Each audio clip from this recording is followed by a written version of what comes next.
رفیقان محترم، السلام علیکم ورحمۃ اللہ وبرکاتہ۔ مفسد اعظم نیپال مولی عثمان بے برکتی نے پھر بدماشی کرتے ہوئے یوٹیوب پر ایک آڈیو اپلوڈ کی ہے 23 منٹ کی۔ حالانکہ 4 جون 2021 کو میں نے تفصیل سے ایک آڈیو بنائی اور اس میں نے صاف کہا کہ جس کو بھی بات کرنی ہو میرے مکان قصر ابو حنیفہ پر آئے، اس کے آمد و رفت کا، قیام و طعام کا اور مناظرے کا سارا خرچ میرے ذمہ۔ مولی عثمان کو اس چیلنج میں اپنی موت نظر آئی اور بچنے کے لیے اب گالیوں پہ اتر آیا ہے۔ یہ دعوتی جو مجھے گالی شاہ بابا کہتے ہیں، ذرا اس 23 منٹ کی آڈیو کو سنیں۔ اس میں مجھے ممبئی کی ورلی کے گٹر کا پانی پینے والا، شقی القلب اور بدبخت ازلی نہ جانے کیسے کیسے الفاظ میرے لیے استعمال کیے ہیں۔ اب تک تو مجھے وہابی دیوبندی گالی شاہ بابا کہتے تھے اور انہی کا اتباع کرتے ہوئے صلح کلی بھی کہنے لگے۔ خیر، یہ مولی عثمان بدبخت، جس کو میں جانتا بھی نہیں ہوں اور جس کے بارے میں پتہ چلا ہے کہ اس کے دادا نیپال میں تاڑی بیچا کرتے تھے، پہلے کی آڈیو میں بھی یہ بات میں نے کہی ہے، لیکن یہ بیچارہ اس کے قریب سے بھی نہیں گزرا اور دوسری باتیں کرنے لگا۔ خیر، معاملہ تھا دعوت اسلامی کے امیر سے اور جواب انہی سے طلب کیا گیا تھا، لیکن یہ بدبخت آبیل مجھے مار والا حساب، جیسے کوئی خبیث النفس بن بلائے کسی شادی کی دعوت میں جائے اور جب اسے مار پیٹ کر بھگایا جاتا ہے تو چوروں کی طرح دیوار پھاند کر آتا ہے، جیسے کوئی سانڈ ہرے بھرے درخت کو دیکھ کر اسے برباد کرنے کے لیے کھیت میں گھس جاتا ہے۔ اسی طرح کا یہ بدبخت شخص ہے۔ اچھا، آیا تو ترتیب کے ساتھ سوالوں کے جواب ہونے چاہیے۔ تو نے مجھ پر توبہ کا حکم دیا، پوری دنیا نے تیری یہ آڈیو سنی، اور کس بات پر دیا کہ میری 2 مختلف آڈیو کو ایک کر کے تجھے سنایا گیا۔ ایک آڈیو وہ کہ جس میں نے عمران کو دلہ اور الیاس کو مردود کہا اور کسی وہابی کو رنڈی زادہ کہا، لیکن تو نے اس پر مجھے توبہ کا حکم دیا تو میں نے تجھ سے پوچھا، کیا مفتی کے ذمہ نہیں ہے سیاق و سباق کو دیکھنا، نشیب و فراز کو دیکھنا، صاحب معاملہ سے رجوع کرنا، معاملے کے گہرائی کو، گیرائی کو سمجھنا اور اس کے بعد بولنا؟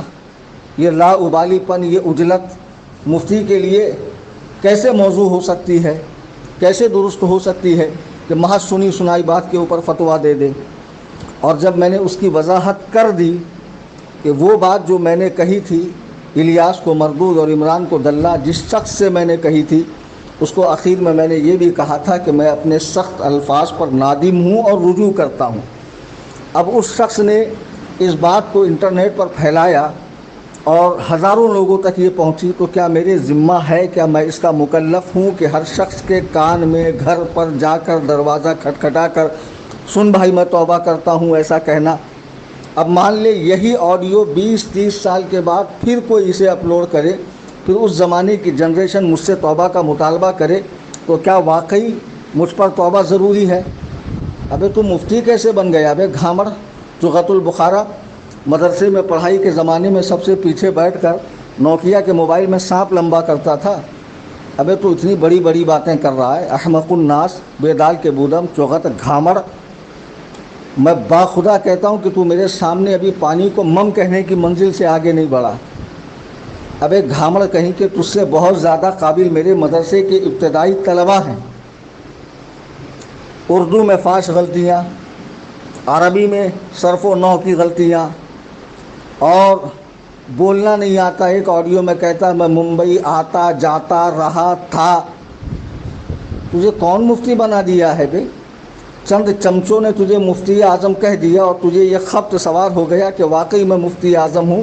یہ لوگ تیرا بیڑا غرق کریں گے، ان کا تو بیڑا غرق ہو ہی چکا ہے۔ احمق کہیں کہ مجھے کہتا ہے کہ میں جانتا ہوں ممبئی میں کیسے مکان ہوتے ہیں، تو ممبئی میں تو کسی جھوپڑ پٹی میں سلم ایریا میں آتا ہوگا۔ الحمدللہ میں تحدیث نعمت کے لیے کہہ رہا ہوں کہ میں نے جو اپنی آڈیو میں کہا کہ میرے ہال روم کے اندر 200 لوگوں کے اور بلڈنگ کے گراؤنڈ میں 1000 لوگوں کے بیٹھنے کی گنجائش ہے، کچھ غلط نہیں کہا ہے۔ میرے گھر کا ویڈیو بھی انٹرنیٹ پہ اپلوڈ ہے، ذرا دیکھ لینا۔ اور پھر تجھے بتا دوں کہ ثم الحمدللہ میں اپنی جیب خاص سے 8 سال کے عرصے سے 10 اماموں کی تنخواہ دیتا ہوں۔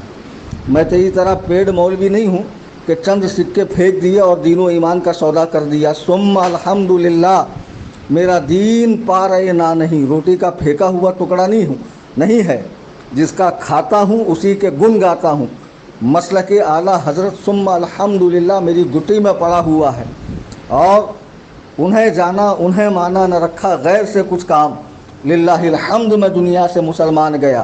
میں وہ دوغلا نہیں ہوں کہ آج 10 سال سے چینل چل رہا ہے، کوئی مائی کا لال ثابت کر دے کہ 10 سال کے عرصے میں کبھی مدنی چینل پر لفظ وہابی دیوبندی کہہ کر رد کیا گیا ہو، ان کی تکفیر کی گئی ہو، میں منہ مانگا انعام دوں گا۔ تم تو وہ دوغلے ہو کہ جنہوں نے اعلیٰ حضرت کی الملفوظ شریف سے وہ عبارتیں نکال دی جس پر وہابیوں کو اعتراض تھا۔ ارے تمہیں جواب دینا نہیں آتا گھامڑو، تو ہم تھے نا جواب دینے کے لیے، تم نے عبارتیں نکالی کیوں؟ اور سننا ہے سن لے۔ حبیب اتاری نے اعلیٰ حضرت کا مشہور زمانہ کلام عرش حق ہے مسند رفعت رسول اللہ کی پڑھا، تو اس میں جب وہ شعر تجھ سے اور جنت سے کیا مطلب وہابی دور ہو، وہابی کی جگہ منکر کیوں پڑا؟ تم کو کس نے حق دیا اعلیٰ حضرت کے کلام میں تبدیلی کرنے کا؟ اس طرح کی دوغلا پنتیاں کرتے ہو، پھر کہتے ہو کہ منافق کہہ دیا۔ میں پھر کہتا ہوں، منصوب چراغوں سے طرفدار ہوا کے تم لوگ منافق ہو، منافق بھی بلا کے۔ تیری کسی بات کا جواب دینا میرے ذمہ نہیں ہے۔ میں نے اپنی نیابت کا اعلان کیا کہ مفتی عبد المصطفیٰ حشمتی صاحب میرے نائب ہوں گے، تو کہتا ہے کہ ان کی خانقاہ نے اعلیٰ حضرت کے خانوادوں کی تکفیر کی ہے۔ قیامت کی صبح تک کا میں تجھے وقت دیتا ہوں، ثابت کر دے۔ اگرچہ خانقاہ حشمتیہ اور خانقاہ رضویہ میں کچھ اختلاف ہے، لیکن کسی بھی خانوادہ حشمتیہ کے فرد نے، صاحبزادے نے، خانوادہ اعلیٰ حضرت کے کسی شخص کی تکفیر نہیں کی۔ یہ بہتان بازی بن کر خبیث خانوادوں میں لڑانے کا کام کرتا ہے۔ مجھے کہتا ہے کہ میں کسی صحیح عالم کے پاس جا کے مسلک اعلیٰ حضرت سمجھوں۔ ثم الحمدللہ، میں نے اس شخص کی صحبت حاصل کی ہے کہ جسے دیکھنے کے لیے تجھ جیسے سب سے پچھلی لائن میں کھڑے ہوتے ہیں۔ الحمدللہ ان کا دست کرم میرے سر پر رہا، اور ان کی صحبت میں عرصے دراز تک میں رہا، یعنی پیر و مرشد سیدی سرکار امیر اہل سنت تاج الشریعہ بدر الطریقہ مفتی اختر رضا خان قادری رضی اللہ تبارک و تعالی عنہ، اور ان کی بارگاہ میں رہ کر میں نے مسلک اعلیٰ حضرت سیکھا ہے۔ تو کیا مسلک اعلیٰ حضرت جانے گا؟ جن کی حمایت میں تو کھڑا ہے، ان کو کبھی توفیق ہوئی نام لے کر وہابی بدبختوں کا رد کرنے کی؟ پالیسی ہے، حکمت ہے، تمہاری حکمت جائے گھاس چرنے۔ اعلیٰ حضرت تنہا اپنے زمانے میں تمام باطل فرقوں کا رد کر رہے ہیں، اور نام لے کر رد کر رہے ہیں۔ جی ہاں، نام لے کر رد کر رہے ہیں، نام لے کر تکفیر کر رہے ہیں۔ اسی لیے ہم کہتے ہیں تم مسلک اعلیٰ حضرت کے مبلغ نہیں ہو۔ مبلغ ہوتے تو اعلیٰ حضرت کی الملفوظ کو بدلتے؟ کبھی نہیں بدلتے۔ اعلیٰ حضرت کے اشعار میں ترمیم کرتے، اپنے چینل پر وہابیوں کا نام لے لے کر تکفیر نہ کرتے۔ اسی لیے ہم نے کہا مسلک اعلیٰ حضرت کے مبلغ نہیں ہے۔ اور تو کیا بار بار وہاں سے بکواس کر رہا ہے؟ کہتا ہے دیکھو انہوں نے قبول کیا ہے کہ ان کو بدفعلی کے الزام میں نکالا گیا ہے، حقیقت تھی تبھی زبان پر آئی۔ ابے گھامڑ کہیں کے، ابے بے وقوف، تو کتنا بڑا احمق ہے بے۔ یہ حقیقت ہے۔ میں نے کہا مجھے جھوٹا الزام دے کر نکالا گیا، اگر یہ حقیقت ہے تو آ جا تجھ پہ بھی یہ فعل واقع کر دوں اور تیرا بھی چرم دبر بڑا کر دوں۔ اب بلبلانا مت، تل ملانا مت، اب چند پاگل مریدوں کے ذریعے بکواس شروع مت کرنا۔ یاد ہے نا علامہ ارشد القادری کسی مناظرے میں گئے تھے، اور ایک دیوبندی ملا ارشاد قاسمی نے کہا تھا کہ ہم نے سنا ہے کہ تم فعل لواطت میں مبتلا ہو، تو توبہ کب کرو گے؟ آپ نے فرمایا توبہ تجھی پر ہے۔ تو کبھی کبھی ایسے بھی جواب دینے پڑتے ہیں۔